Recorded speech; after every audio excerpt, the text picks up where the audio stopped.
So yeah, there's a coronavirus thing happening, right? This novel coronavirus is causing a lot of disruption. It's a big problem. Um, Normally, it's not really what I talk about. I'm not an expert in epidemiology. I'm not a medical doctor. It's not what I do. But I do analyze the things people are saying and kind of the social and political environment and kind of take stock and try to have something good to say about it. That's what I built New Discourses as a company to do, so that we can maybe have better conversations, so that we can understand one another better, so that we can get through our problems better instead of this kind of endless political bickering that we all live in now, and I think most of us hate. In particular, what I'm kind of concerned about right now is how many of these things will never be the same again kind of takes I'm seeing around COVID-19. So, I know you're scared. We're all scared. I'm scared. This is scary. This is uncertain. A lot of really complicated, big things are happening. They're happening with the disease. They're happening with our loved ones. They're happening with massive disruptions to our way of life. They're happening with our jobs, with the economy. This is a scary time. This is a difficult time. And a lot is going to change. But the idea that things will never be the same again probably isn't really true. And I don't think it's helpful. It's kind of this alarmist thinking I think we should try to stay away from. It could come true if we really screw this up. But more than likely, it's not true. More than likely, life is going to get back to normal eventually, which might be in a couple of years, not real soon.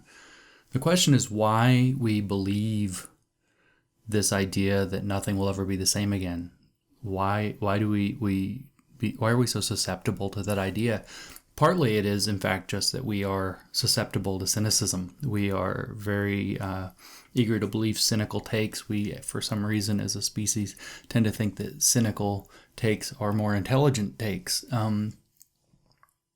I think it's also because it speaks to our fears, and there's something we like in that.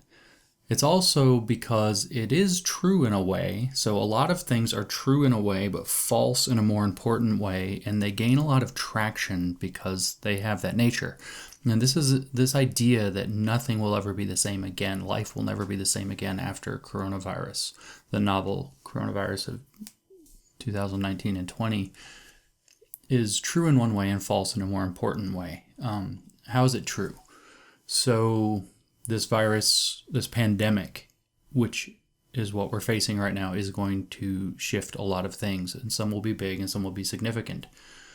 If we're really unlucky and we're not careful, then this is going to be bad. We'll have bad changes. Our civilization could take some real damage, and some really bad things could come about. But on the other hand, as long as we don't screw up too bad, much of it will be net good.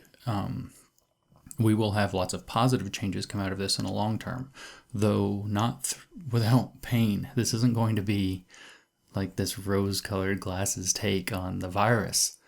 But we believe that life is never going to be the same again, in part because it is true that life is going to change due to COVID-19, and it will change in some ways on the big scale. It'll also change significantly for many individuals on the small scale, so it rings even more true for us. Many of us will know people who die from this. I don't know how many people around the world, how many Americans, as I'm an American, how many Canadians from my neighbors up north, wherever else. I don't know how many will die, but probably a lot. A lot have already died. Many of us will know somebody who died. Most of us will probably know somebody who had a family member die. So that's going to change things. You don't live through deaths without things changing. People will be missing from our lives, and that is irreversible. So things will change individually. On a more practical scale, some of us will lose our jobs. and they won't come back. And some of us will lose our businesses, and those won't come back either, and we'll have to take new paths. And this will change lives, of course. Some people will have to move. Some people will have to adapt to entirely new ways of working or thinking or being to get through life. So it will change things. And for people in those respects, life will never quite be the same again, as if no pandemic had ever struck us. More importantly, there's a big way that this is false. The timeline of this is going to be unbearable, literally lasting at a very minimum, very severe weeks and months ahead of us. 9 months of great discomfort is very likely. It will probably be a year or two to really manifest before life starts to get back to normal. But life, everyday life, for the vast majority of us, as long as we don't wreck our system, will go back to normal. The way we would wreck our system is if we keep going crazy about it. We have to understand that life is probably going to get back to normal, just not soon. We have to live through history first, and it's not going to be comfortable. What makes me confident that life will get back to normal? Well, I'm not a doctor. I'm not an epidemiologist. I'm not a sociologist or any of these things, but I, at some point in my life, was a mathematician or am a mathematician, and regression to the mean is a thing.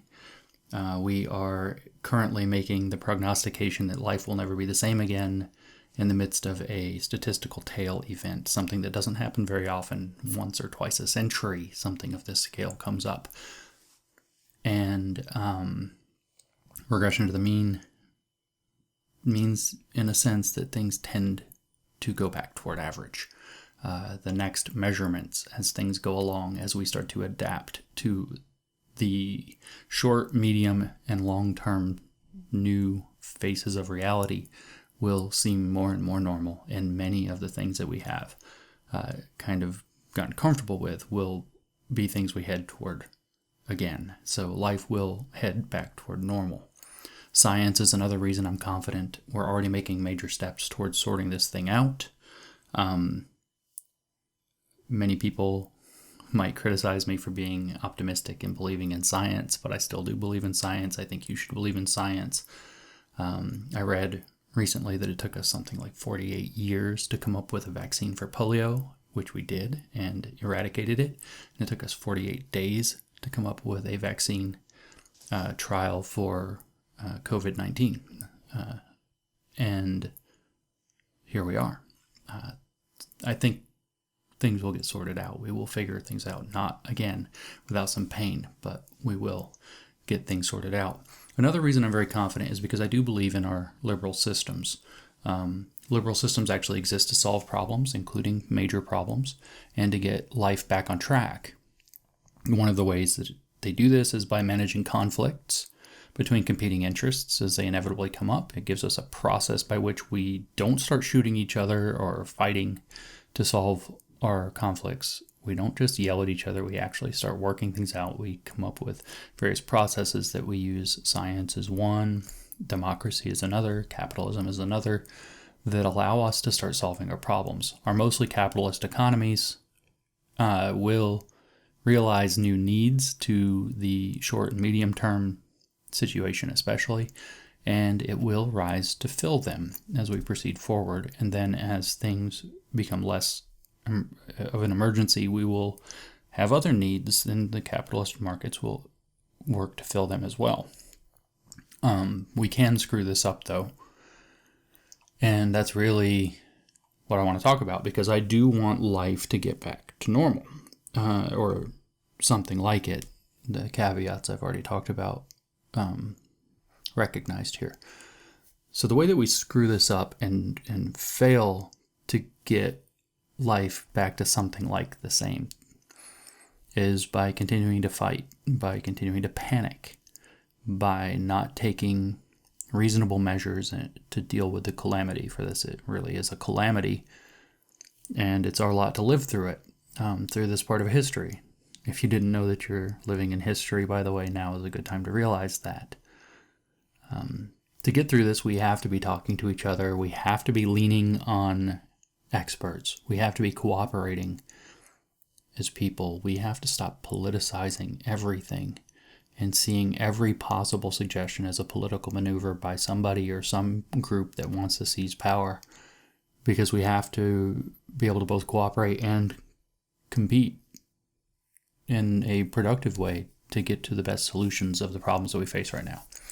So we screw this up by setting up self-fulfilling prophecies for ourselves and by politicizing everything.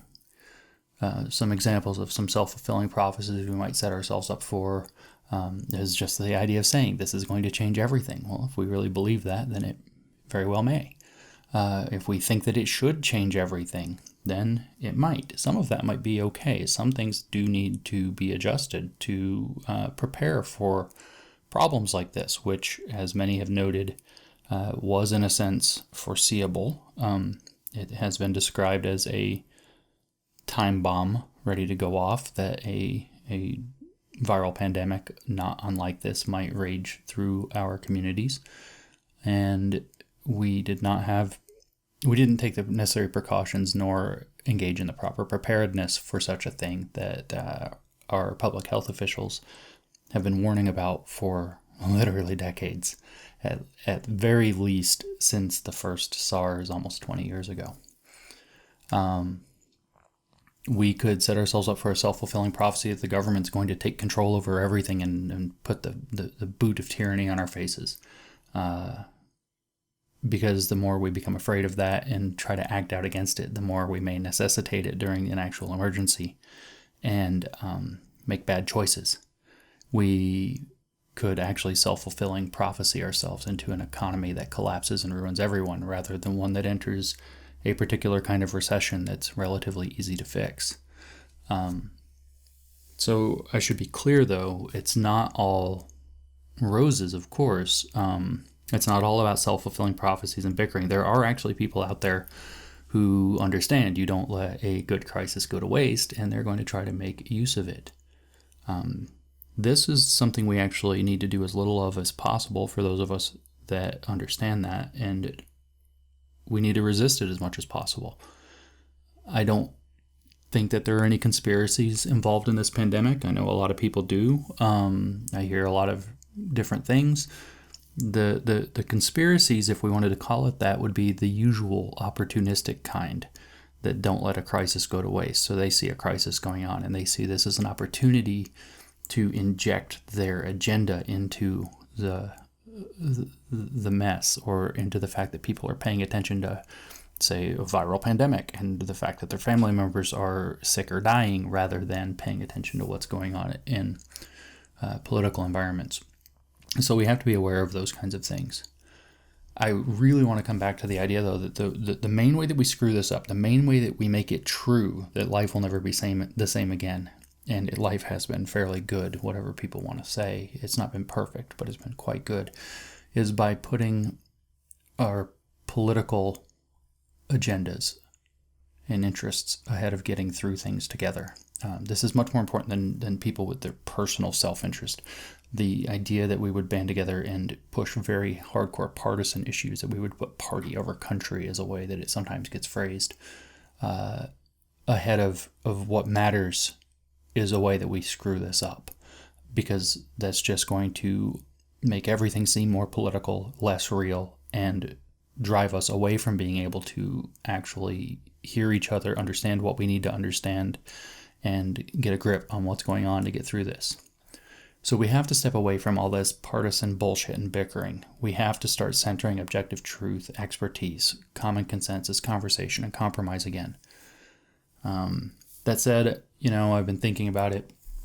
Like I said, I was out doing yard work, and I think a lot while I do yard work, spring yard work. It's such a joy. Stimulates the allergies, which is fantastic during a pandemic outbreak. I tell you, oh no. But anyway, I was thinking about what I would say to different groups, political groups, my friends that live in different political spaces and places. And I'll start kind of closest to my own, which would be, the progressive liberals. I want to thank you guys for caring about how all of this goes for different people in society. especially the economically less fortunate. You guys are doing kind of great work trying to hold the administration and our government's feet to the fire to make sure that we do this right. You're taking the issue very seriously. Thank you for continuing to push on and point out failures of our system that prevented us from preparing adequately for this so that we might not make this mistake again. But don't panic. Keep pushing for the real kinds of reforms that can fix these problems that you're pointing at, but you don't have to panic. Same goes for you, my friends who are libertarians. Thank you for your vigilance, but don't panic. We genuinely are in a time that's going to be hard for you because we are going to see a lot of government taking a lot more control than you're comfortable with, and the potential for government overreach is real. And your vigilance there is going to be very important, especially as we go forward. We want to avoid, I keep getting asked, where's the line? Where's the line? Well, the line isn't the government stepping in and taking reasonable measures or steps to try to deal with a real crisis. It's when that's done in a way where that power, that those privileges of power that we grant them temporarily aren't going to be relinquished. The line is in failing to relinquish them. And so we don't want to see permanent and long-lasting expansions of power and suspensions of liberty like we saw after 9/11. That was a temporary crisis that justified possibly expansions of certain kinds of government powers, but those should have been on a timeline. So your vigilance helps. The steps need to be taken, but most of the steps that are fitting for a pandemic are not fitting after the pandemic, so they need to be able to be stepped back. So I hate to tell you, for the moment, you have to try to learn to rely on the state a little more than you're comfortable with. Try to see them as something like corporations for the people. An incorporated people is kind of the way that a democratic society is supposed to work. The government is the incorporation of the people to do its will. And one of its wills right now really should be to cushion this blow, because it's going to be bad. It'll be a lot to your lot to hold them accountable to relinquish those extra privileges that we're extending to them now to help us when those are no longer relevant against what is currently a clear and present danger. Conservatives, more broadly, I have to admit that I'm a little bit less familiar with the way that you guys think than I am with libertarians and progressives and some other groups. But I'll see what I can do. I want to thank you for your concerns about the economic and cultural impacts this might have on us, in particular, especially economic ones, because when the government expands like this to deal with a crisis, being able to contract fiscal policy later in a reasonable way and to not overexpand it is very important. That matters. So the goal, if we want to come out of this getting life back to normal, is going to be to conserve as much about our current system as we can where it works, although some changes are still probably justified, and you may have to learn to be a little more flexible around that going forward. You guys, together with our libertarian friends, I know there's a great deal of overlap between you guys, will have to do a lot as this starts to wane, which is not right now, to make sure that our fiscal situation gets brought back in better order on the far side of this emergency. Again, to speak closer to my heart, because I know I identified with the progressive liberals at the start of this list, but I'm kind of politically homeless now too. Most of the progressive liberals call me a Nazi or a racist or something like every day, and that's kind of ridiculous. So I am a little bit politically homeless, and I know a lot of my friends are very politically homeless right now. They feel like both that the left has left them, that's where they were before, and that the right is intolerable right now. It is not a welcoming home, and they refuse to bandy about with either of you sets of unmerry lunatics. I find myself in that position a lot too. So thank you for not taking a side, and I really mean that.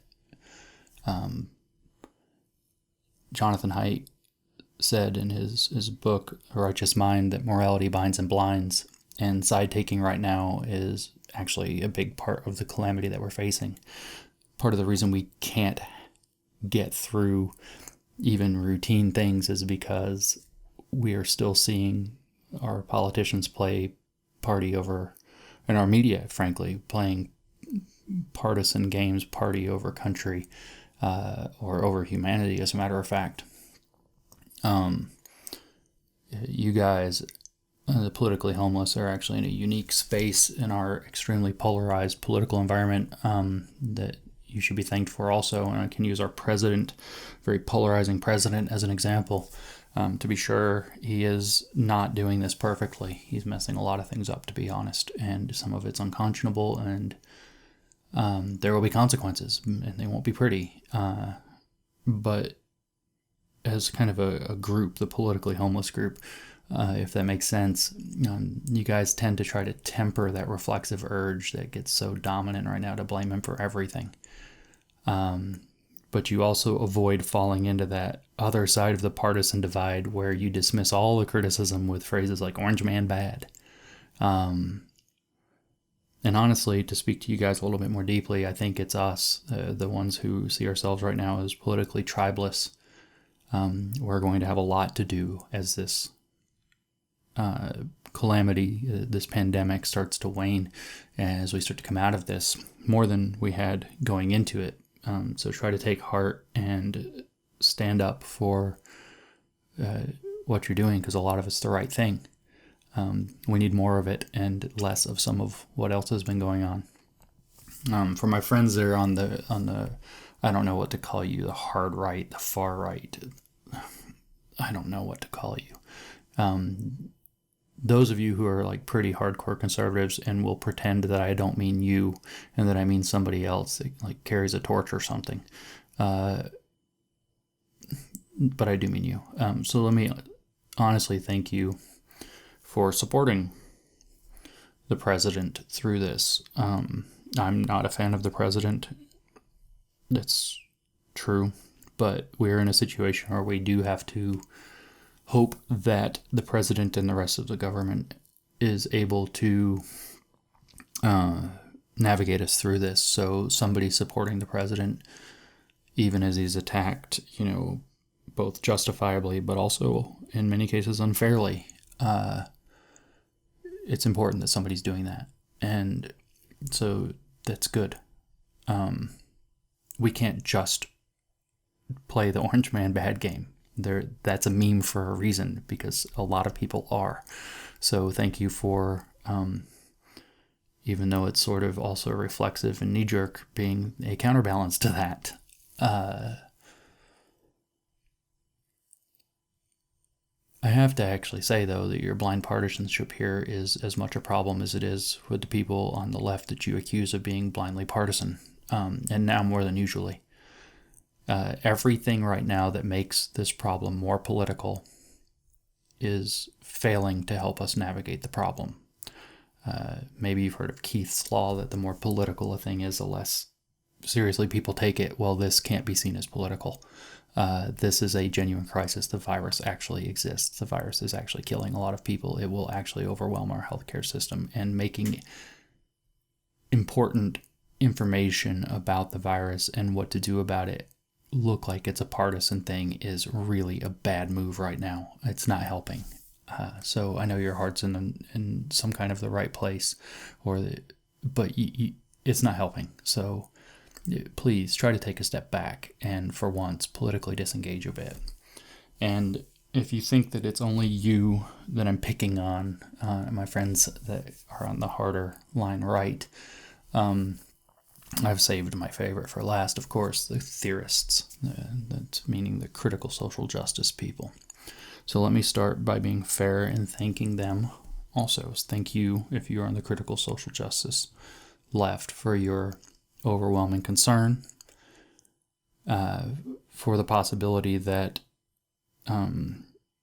historically, or as you see it, systemically oppressed groups will be still treated even more unfairly by the way that we deal with this pandemic. Those groups do need to be cared about, and they shouldn't get lost in this, and your care is actually appreciated. That said, I tweeted this the other day, and I mean it. Shut up. Shut up and go work in a factory making medical supplies or something. Do something useful, and your theory is useless because it rejects data. Just like the partisans on the far right that you're probably glad to hear me call out for being too political, the stuff you're doing right now is not based in reality, and it's not helping. It's actually worse than useless. Now is not the time to push your equity agenda or to try to remake our school systems or to whine about the various social constructions around the virus. Do something useful. Here's an idea as a kind of a thought experiment. Hire a gardener. A lot of you have professor salaries or administrator salaries. So I dare you to hire a gardener who's white. I just got done working in my yard. It's good work. And if I had the money right now, I thought about it the whole time, I'd eagerly pay someone who needs the cash to do this for me. And a lot of people do. And let me be real clear. I wouldn't urge you to give a damn about the race of your lawn person, your cleaning person, or whatever you should hire with your rather generous salaries if it weren't for the fact that your lot does nothing but obsess about them.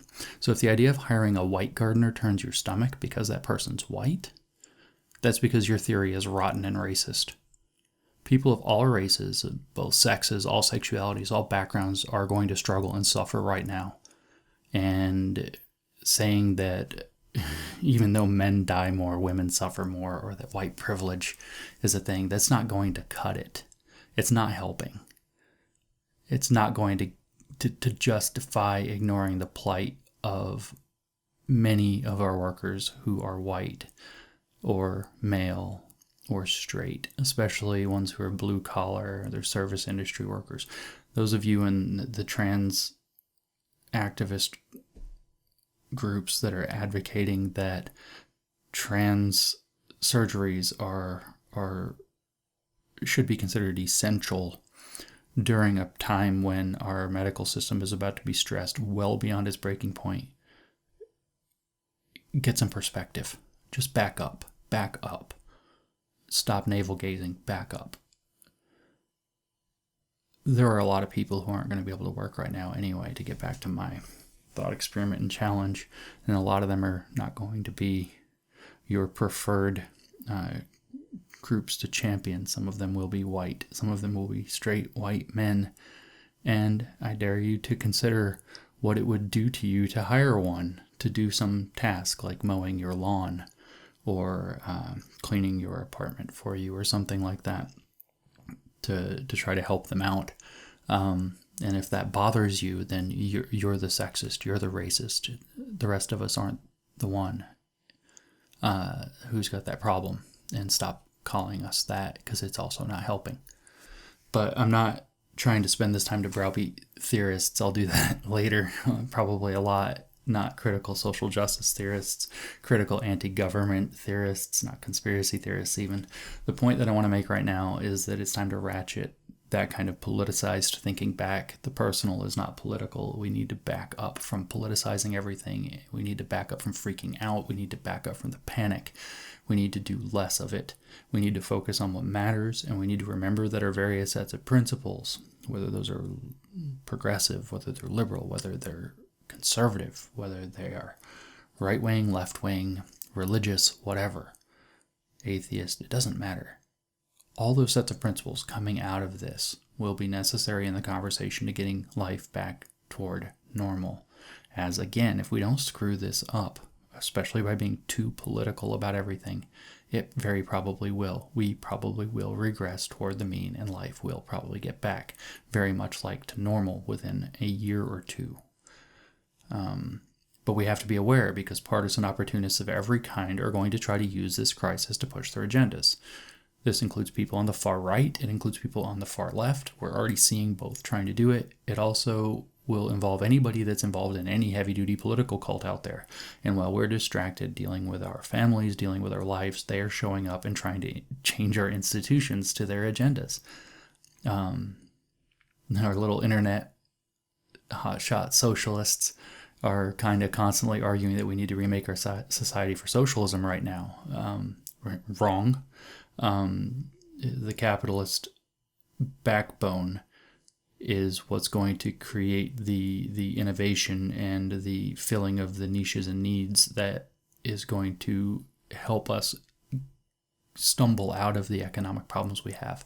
That said, they do have a point, and that point is that we do need to rely on the government to cushion some of this for us, and we do need to rethink how we have organized some things going forward so that we are better prepared for these kinds of problems if they come up again, and they will, or other ones similar to them. My hardcore anarchist type libertarians are probably arguing out there right now why this is why we need to privatize more and get rid of the government, which is interfering and messed up the testing and this and that. It has in fact screwed up pretty royally in significant ways. So we need to shrink and dismantle the government. No, wrong. We need sensible government that represents the interests of the people. We need to understand that the government is the incorporation of the people, but we also need, of course, your vigilance to hold them to that. You do have a point. You're not totally wrong, but we don't need to dismantle the government. And if that agenda is being pushed somewhere, it needs to. Don't do that. It's not time. Now, critical social justice types, of course, are using this to argue that we need more equity in effing everything. It's all they ever do. Wrong. We need a more flexible system, actually, as we're seeing in our school systems, which can't engage in distance learning, online learning agendas because it's so costly and time consuming to close caption everything or to make sure that every child in every school system has an iPad or something like that.